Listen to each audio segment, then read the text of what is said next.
First game I went to as a kid, professional sporting event, was a Seahawks game against John Elway, and I think the Seahawks beat him.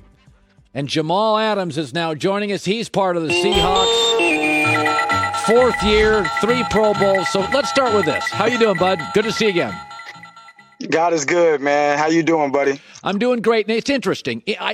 Joey and I talk about this all the time. I can't imagine having a job where I could work at a place I love and get traded to a place I didn't love. The opposite happened to you. You were in a losing culture, and one day you get a phone call and they say, hey, we're going to ship you to Seattle where they win Super Bowls and they're really good. I mean, when you first arrived in Seattle, did it feel different? Just on the feeling that it was a winning team and a winning culture and the whole building, did it feel different to you? Yeah, it did, man. From the day I walked in, the first thing Pete and Mr. Snyder told me was to be myself. Come here and be myself, and come win ball games. That's what it's about. So this organization is one. It's one of one. It's very unique, and I'm just fortunate enough to be here, man. Well, Pete's very different. Even though he's a 68, 69-year-old guy, he's got a lot of enthusiasm. So tell me, how is Pete different than other coaches you've had? He cares about his players on and off the field. You know what I mean? And I think that's what makes it special. You go to war for a coach like that. You just want to play for him. You want to give it.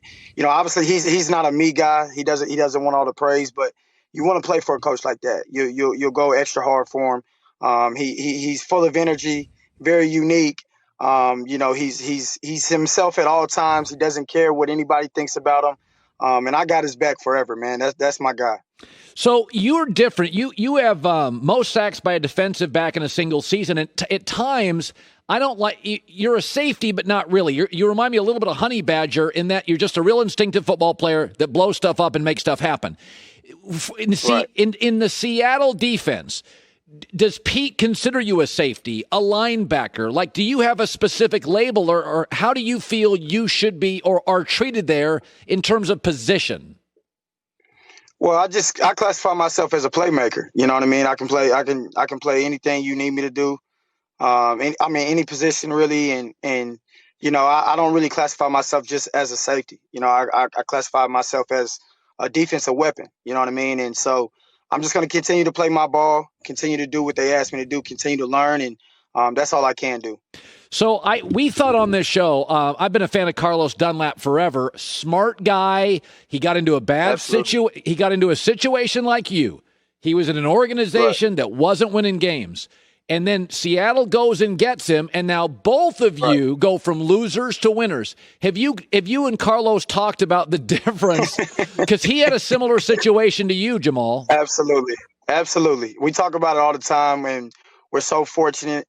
We always, tell the guys over here that, hey, man, if you're a rookie or you've been here for, your whole career, you're really spoiled, right? And they spoil the guys in the right way over here. They treat us how we're supposed to be treated, and but at the same time, they let us have fun. They let us be ourselves, and just be unique in our own ways, and then come together as a team, and chase championships. That's what it's about. So far for the Seahawks, because I thought the Rams have. You're in a division now where it's crazy. You got Russell Wilson running around and Kyler Murray running around, a lot of offensive coaches, and you kind of. Is there a team in the playoffs, an offense that what does worry you about Seattle going forward? Are there things that you think you have to get better at right now? Because we're running out of regular season here. What does Seattle have to get better at? We're hitting our stride at the right time. I like us over anybody. That's just the confidence that I have. That's the confidence that we have as a group, and we know what type of guys we go to war with every day. We know what type of staff that's preparing us each and every day and every week.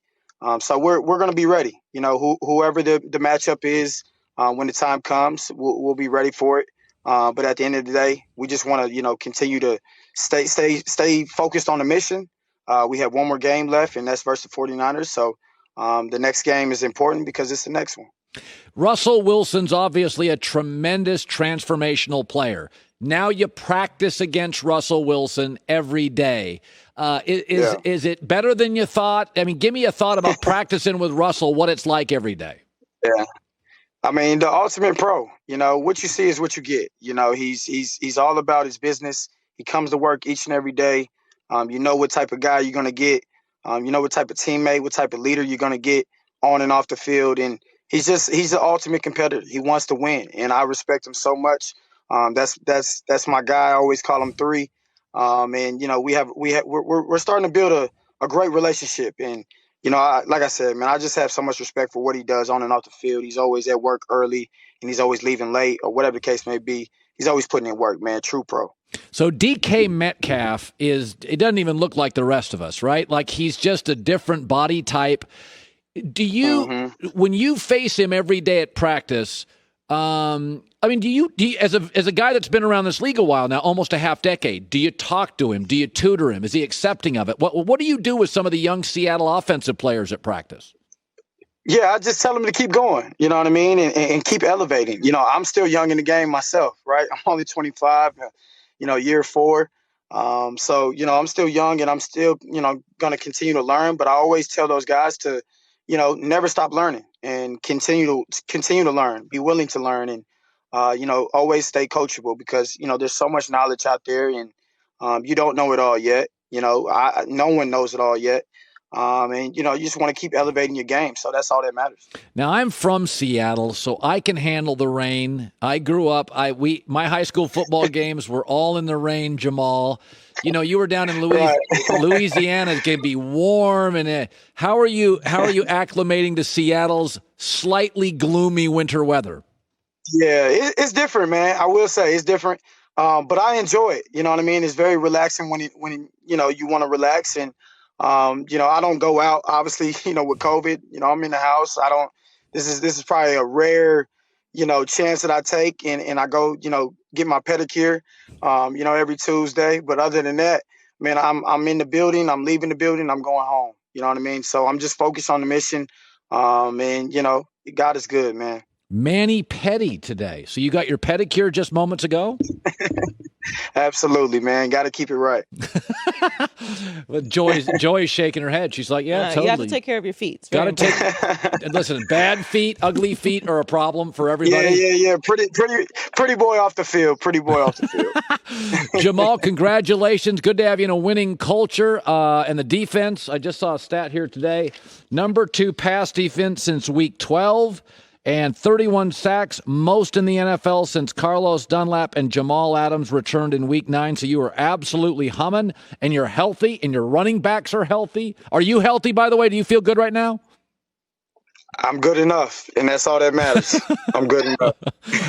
That's the NFL. Good talking to you, bud. Absolutely, buddy. Thank you, man. Hi, everybody. Thanks for watching. Subscribe here to get the latest from the show. Also, be sure to check out more of the best clips from The Herd, or go watch a few segments from other shows on FS1.